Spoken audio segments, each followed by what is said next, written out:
Good morning. My name's Rick Hofstetter.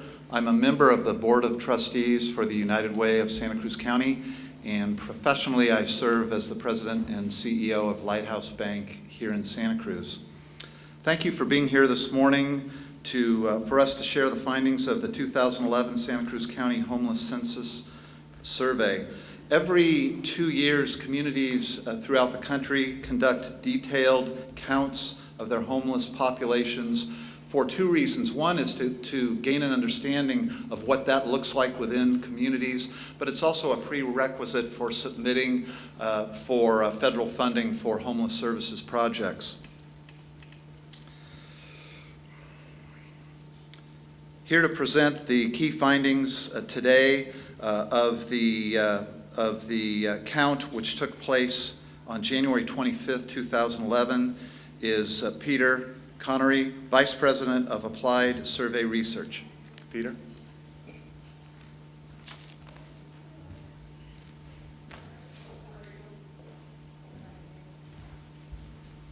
Thank you, Richard, and thank you all for coming today to review the findings of the 2011 Homeless Census and Survey.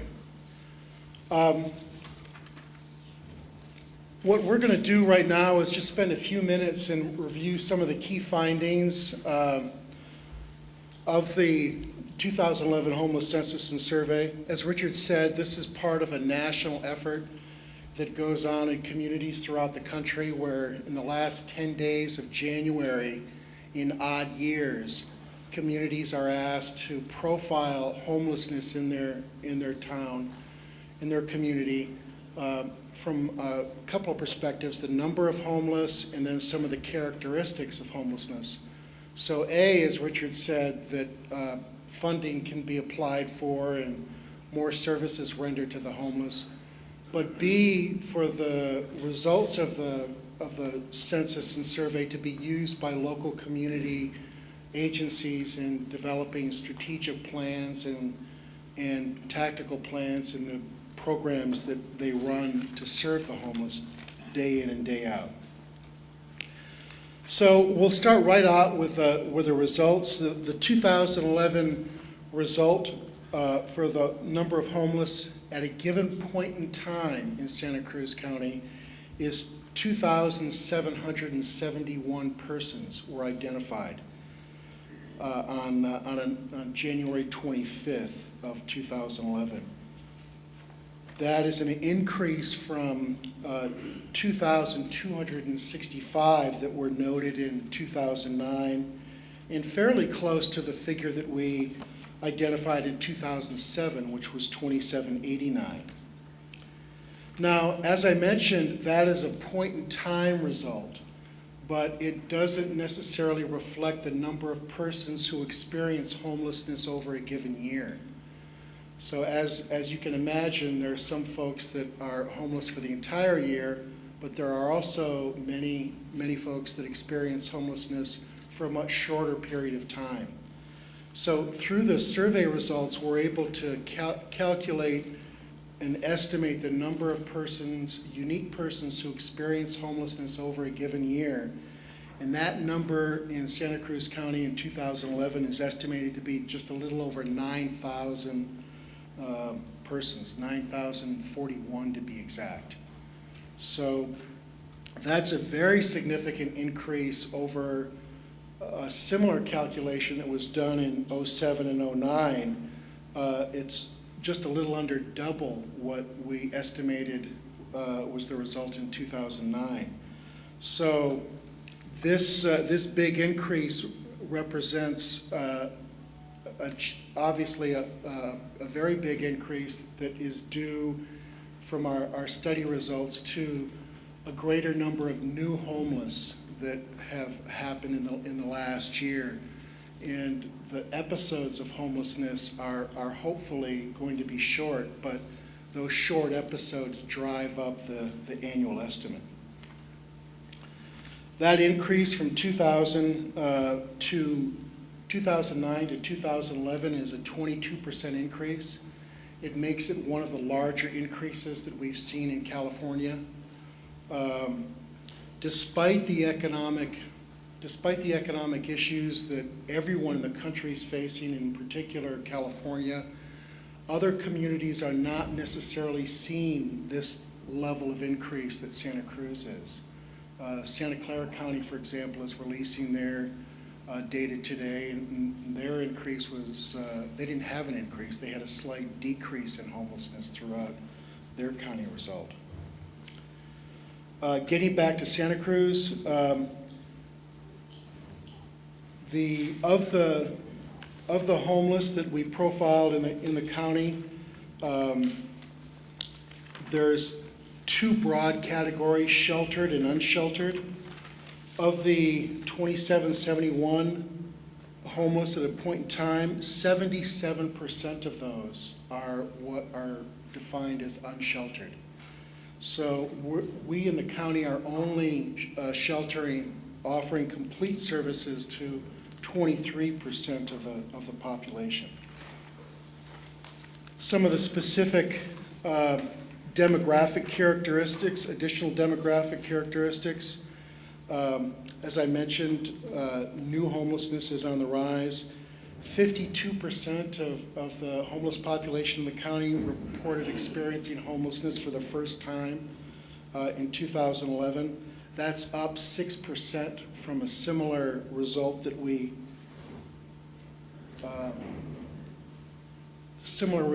found in 2009. 54% have been homeless for a year or more. 35% have been homeless for 6 months or less.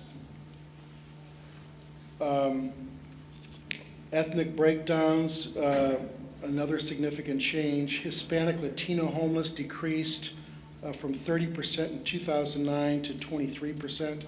67% of our homeless, about 2/3, are male.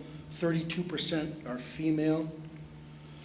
Very importantly, another thing that we asked on our survey was where folks consider home. 67% reported living in the county when they became homeless, which is a 5% increase in 2009. And those of us who follow local politics and local issues know that there is a big controversial concern that the homeless that we see throughout the county are attracted to the beauty of Santa Cruz County, and they're not really from the area. And building homeless services and infrastructure is only going to serve out-of-towners. Well, the data clearly shows that 2/3 of the homeless that we observe lived, worked, normal lives, if you will, in Santa Cruz County before becoming homeless. So it's clear that from a majority standpoint, we've got a homegrown challenge here. As the homeless point-in-time number increased 22%, unfortunately, our shelter capacity has not increased to keep pace. Shelter numbers in the county from 2009 to 2011 decreased by 83 slots. Persons and families represent 50% of those folks in shelters. And our winter shelter program, this is the Armory program, houses 17% of the sheltered population and 28% of the emergency shelter population. So many of you may not know, but between the months of March and April, to accommodate the rough weather, the county and the Homeless Services Coalition open up the Santa Cruz Armory by De La Viega Park, and homeless are able to stay there. And that represents a significant percentage of our sheltered capacity. And that's important to note because in many communities, those armories are becoming unavailable to homeless services groups. And if that were to happen in Santa Cruz County, that would be devastating to our shelter capacity. You can see on this slide the trending in shelter capacity. And again, a lot of that capacity is through programs like the Armory, where the homeless sleep on cots and bedrolls on the open gym floors. Another finding that we had in 2011, there were more people counted on the street living in cars, vans, and makeshift shelters than we noted in 2009.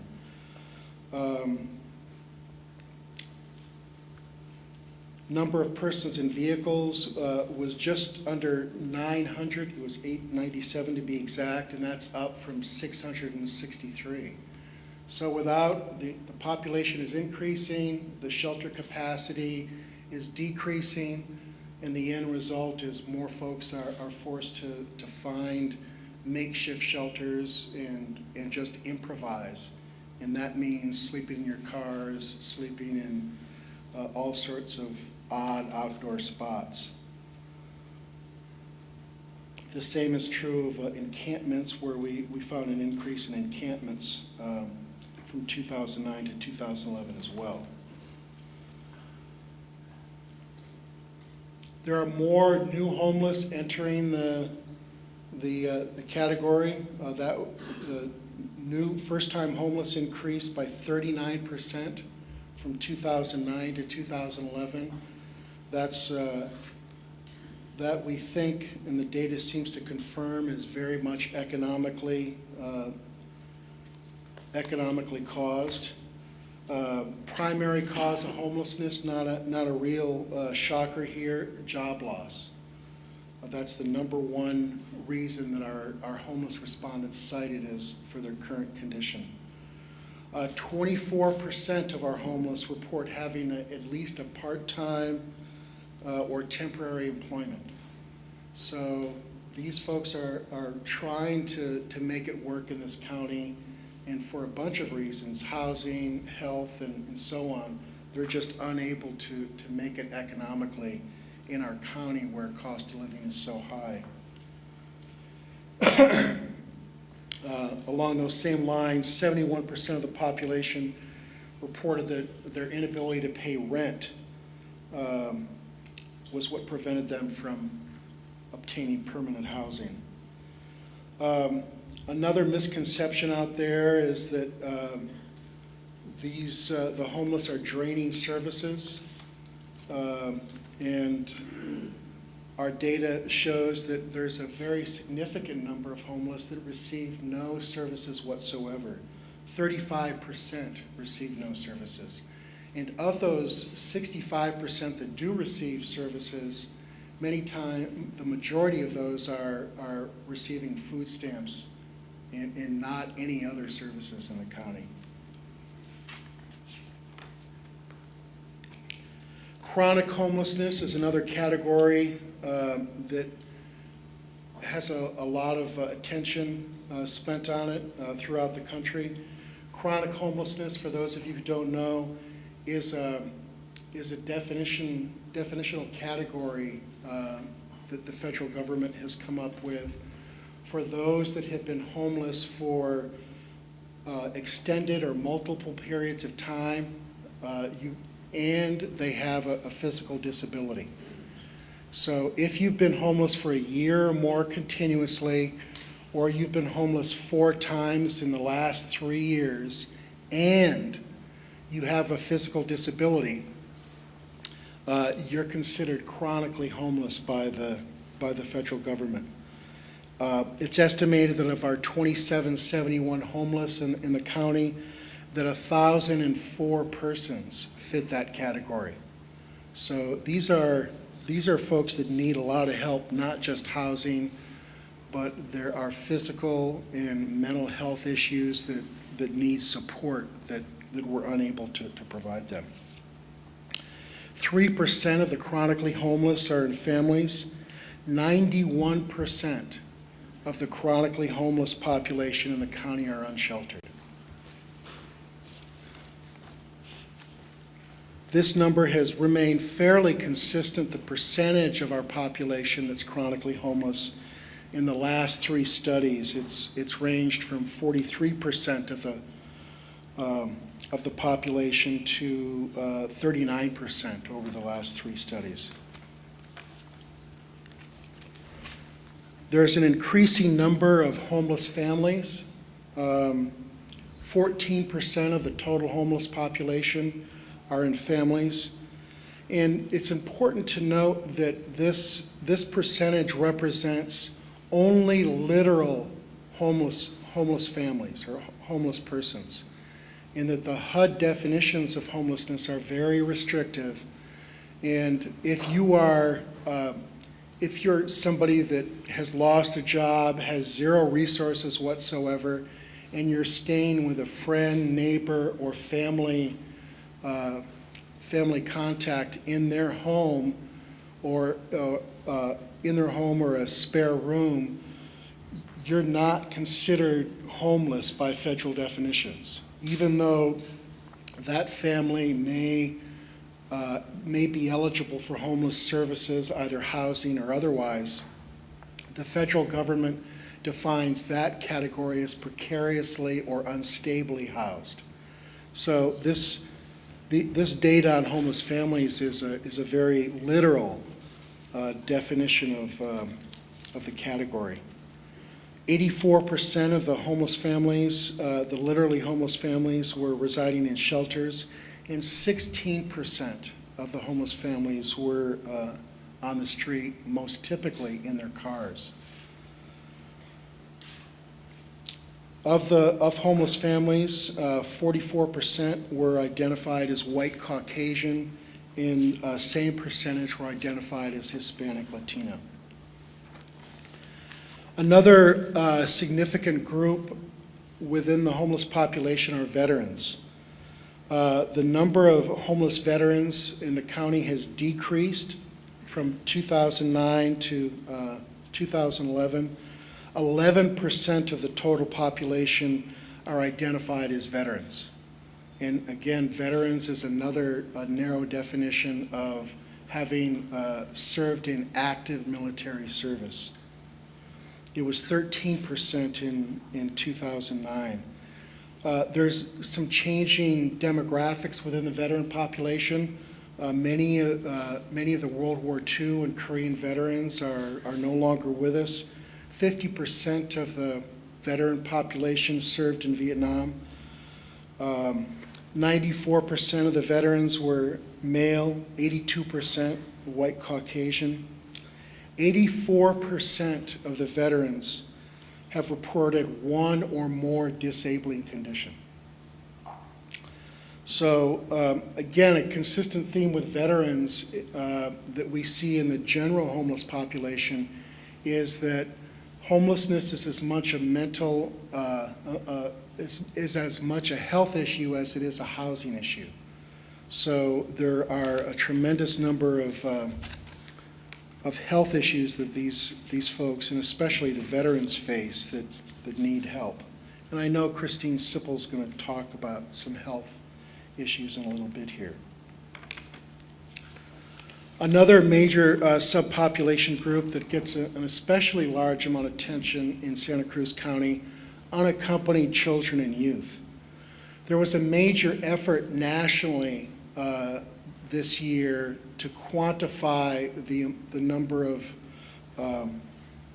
unaccompanied homeless youth, as it's a real growing problem nationally, and an area that's very much underserved from a program standpoint. In Santa Cruz County, 21% of our homeless population are unaccompanied youth. Youth is now, in the homeless services arena, youth is considered under the age of 25. It's a category called transition-aged youth. 92% of the transition-age youth in Santa Cruz County reported living in Santa Cruz before they became homeless.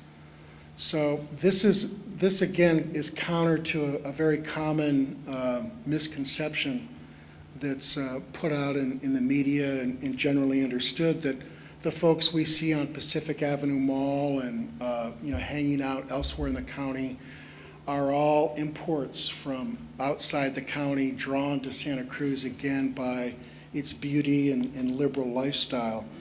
And that we shouldn't develop services for them because it's just going to attract more folks. The data clearly shows that that's not the case, and these are our sons and daughters that need help and need services, and we need to do more to help them. 87% of those had lived in Santa Cruz County for more than 2 years before they became homeless. In addition to that, 32% of these youth reported having experienced homelessness before the age of 16. 23% reported a parent was or had been homeless.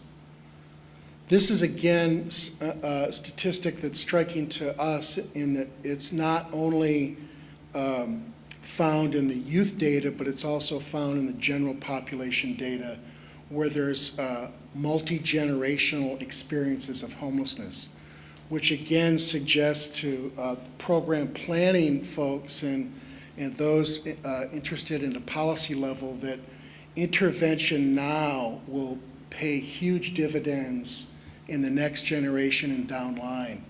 So it's being passed down, unfortunately. 14% of our youth reported having children of their own. Again, this is under the age of 25. And another misconception out there that these homeless youth that we see throughout the county are homeless by choice, which is again a fallacy from a research standpoint. 78% reported that they wanted to get off the streets. So nobody's living on the levee or in the back alleys of Pacific Avenue or Front Street because they want to, or certainly not very many of them. They want a place to stay, they want services. That's a segue into what's being done. There's a tremendous group of folks that are working real hard to combat homelessness in the county. There's also many good initiatives at a national level. There's a program that is very popular right now, Homeless Prevention and Rapid Rehousing Stimulus Program. We have several programs in the county that fit under this funding stream. These include voucher programs. Many may have seen the Sentinel program recently, Sentinel article about homeless veteran vouchers. There's other similar programs for other groups. There's other programs nationally, eviction protection, rental counseling, other things that kind of fit into this. VASH is the specific homeless veteran vouchers where you can stay at a hotel or motel for a period of time. There's been an expansion of some programs through Prop 63 mental health money that's targeted some of the needs within the homeless. There's targeted programs for families and unaccompanied minors. There's not a lot of programs, but there are some. The biggest program we have for families in the counties is a scattered site housing program, Families in Transition. But there's not many other large programs in the county for those families. There are precious few programs for the unaccompanied transition age youth that we talked about. And then lastly, in the last couple of years, there's a kind of a grassroots community initiative called Project Homeless Connect in Santa Cruz County, which is a spring program. We had our second Homeless Connect this last spring at the Santa Cruz Civic, which is, for lack of a better word, a homeless convention where service providers and homeless come together and can get direct services at the event and also be matched up with service providers for future services. This is an effort that many of us are involved in to not only continue with this annual event, but also to engage the community in more ways to combat homelessness. Right now, I'd like to turn the podium back over to Richard, who's going to take us into the next part of our program, and we're going to hear about what it's like.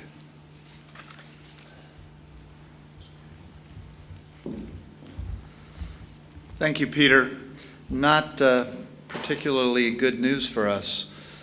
There is some good news, and the good news is that in Santa Cruz County, we're fortunate to have a pretty extensive array of human service organizations that have solid volunteers and dedicated staff that are focused on helping people in their homelessness. And today we have a story of one family. I'd like to introduce Catherine Martin, whose determination, along with assistance from Families in Transition, helped her achieve independence for her family. Catherine?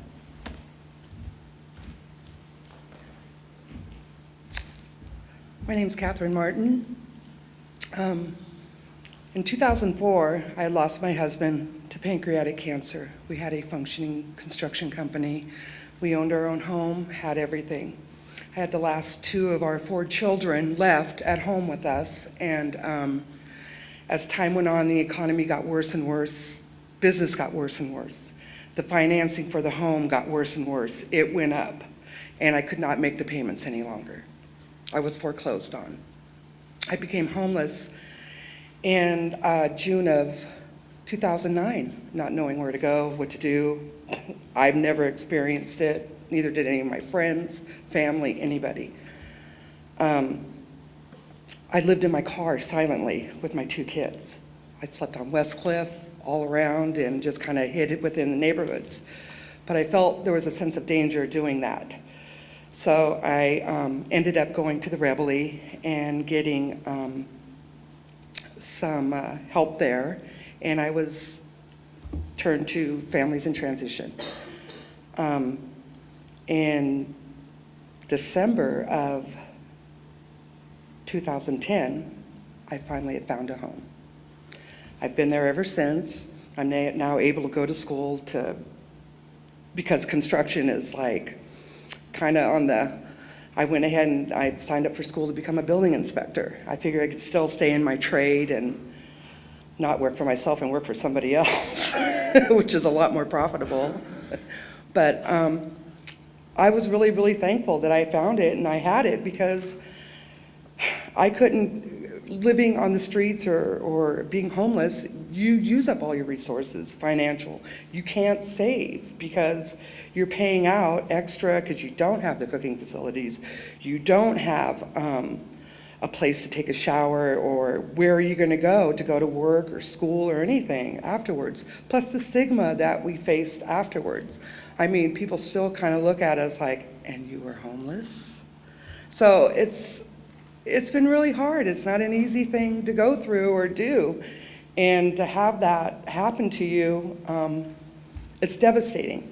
But I was able to go there, and not only that, but HPHP helped me with counseling services, because I thought I was the biggest loser in the world, for getting there. And it was great that I had that help. And it's great that you're going out there and letting everybody know that the help is out there for them, because it can happen to anybody. And since it has happened to me, it's amazing all the people that have come to me asking where these services are and how they can get to them, because it's happening to them. They're going through the foreclosure, and they're losing their houses, they're losing their jobs. I mean, everybody's been affected by it. I hope it does get better. I mean, I like to see the economy get better and everybody else do better, but as it stands right now, that's where it's at. And all your little senses, I mean, they're pretty right on from what I've experienced and seen myself being out there. I just like to thank you for giving the opportunity to be up here and say this, and let everybody know, that it happens to everybody at some point, no matter what your status is. And it's not just, the poor. And I've never suffered it through growing up, always had the same house, same everything all my life, and same with family members. I mean, I'm one of 9, and I was the only one in the family that it got hit, but like I said, I stayed silent. I didn't let anybody know in the family or anything what had happened because I was so ashamed over my situation. So, thank you.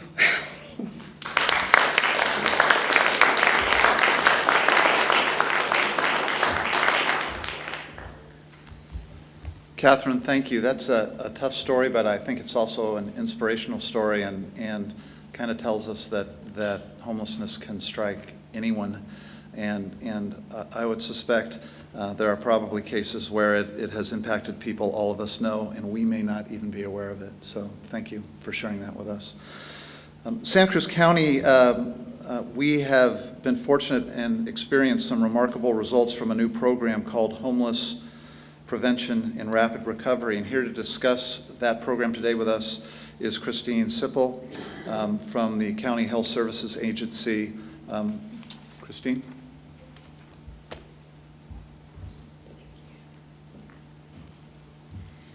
Thank you, Peter. This is quite a thing to face, that with all our work and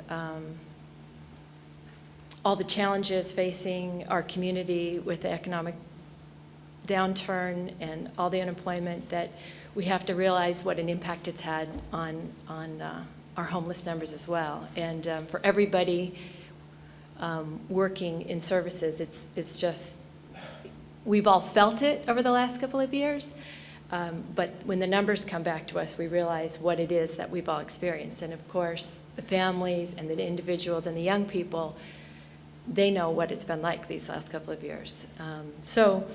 But what I'm here today to say is that we had a little help along the way, and we discovered some things that are really important for our community, and that is that when we have the opportunity to have some dollars for homelessness prevention and some money to quickly help people who lose their housing get right back into their housing, some really exciting things can happen.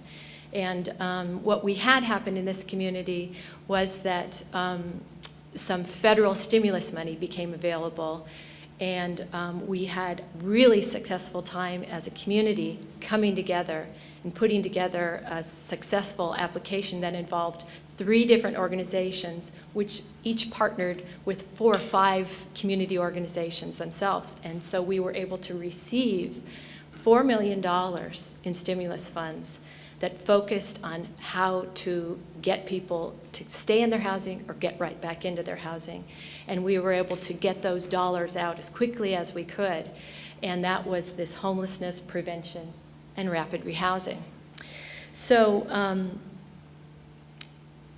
we were able to serve, what we have is some data. We're not through with the program. But we'll be wrapping it up towards the end of this June. Some of us will continue on for a couple months after that. And we have some really exciting numbers. What's happened is since the beginning of the program through June, we have been able to assist a total of 1,635 individuals, which are part of 710 households, which is a lot of people. And we have assisted 1,296 of those folks to actually keep their housing. So they're people who were able to learn about these programs and these dollars, contact us, apply, and say, I'm on the verge of losing my housing. I heard there's something out there. And we were able to get them assistance. And the kinds of assistance that this program has allowed is rental assistance, actual payments, either partial or for some months complete payments of rent when they could not be made by the individual or the family, deposits, utilities assistance, in some cases help with actually moving if you needed to move out of a place and get right back into one, and even some short motel stays. So on a kind of national level, in the area of homelessness and response to homelessness, we're realizing that we have on one end what we need to face are people who lost their housing and have not been able to get back into their housing, in some cases for many years. And then on this other end, we have people with just a small amount of short help. We can prevent them from ending up in our shelters and sleeping in their cars and on our streets. And so, through this program and these dollars that came to us through the federal government through stimulus, we were able to realize that this model works and prevention of homelessness works. And we've had Community Action Board in our community involved in prevention for many years, but this allowed us to all kind of get our hands in it and spread that prevention assistance throughout our community. And then finally, the really exciting information is that with that little bit of help, we know that people actually keep their housing, and it didn't turn out to be a Band-Aid. In some cases, we were worried, well, how can this little bit of assistance help people? Won't they, possibly end back up, on their way to a shelter anyway? And as we have some information for people who are leaving the program, completing it, and their assistance ending, 84% of them were leaving and staying in their permanent housing. So that's a huge success for us, and it means we need to struggle to keep having those dollars available for prevention, and it tells us how important that really is. So that's my story, and I think I turn it back over to Peter.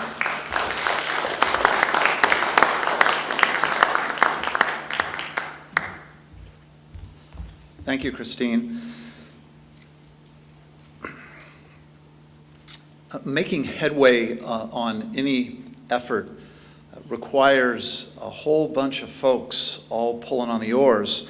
And throughout the United States, the most successful communities in ending homelessness have been those that have been able to engage many segments of the community in that effort. Locally, we have one organization that's really taken a leadership role in helping to end both hunger and homelessness, and that is Twin Lakes Church. With us today is Pastor Mark Halinga, who will share with us some ideas of what we can do as individuals to help end homelessness one person and one family at a time.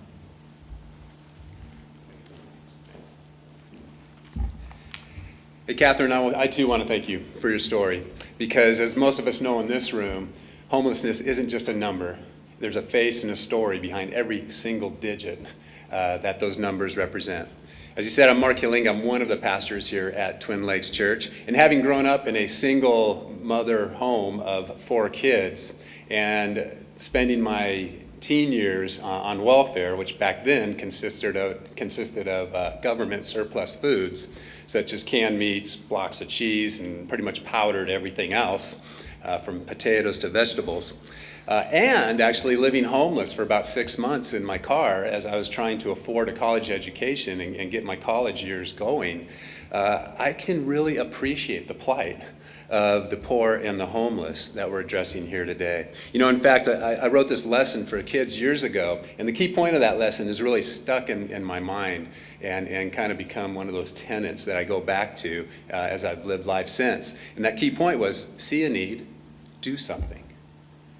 Simple, but see a need, do something. As this county really coalesced around a slogan of change to help elect a new president of the United States, perhaps this community could coalesce around something as simple as that. See a need, do something.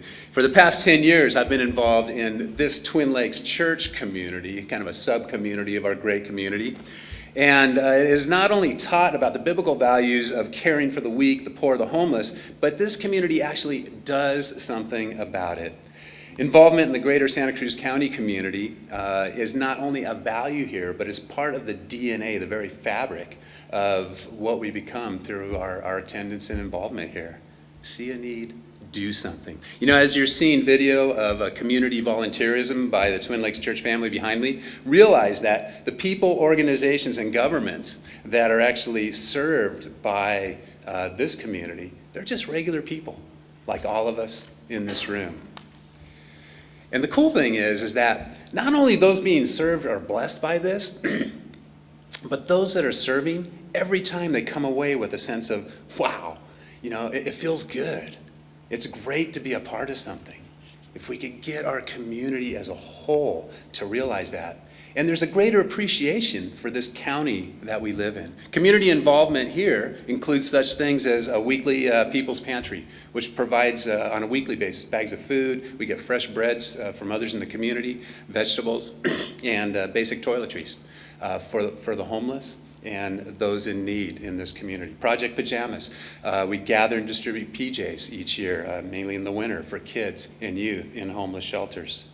Urgent community needs that came up just this past year, and it's kind of that see a need, do something mentality. There was a family living in South County in a kind of a third world dwelling situation, and we went down there. We sent a team that actually goes to Mexico to build houses. They went down and just redid this entire house for them, including appliances and furniture, just to get them up to speed and give them not just a house, a home. There was a woman that lives in a mobile home park nearby, living in a fifth wheel trailer. Well, we were able to get her a nice, newer fifth wheel trailer. Her trailer was falling apart around her, and she didn't have the financial resources to do anything about it, full of black mold. And we just took it out and replaced it with another. See a need, do something.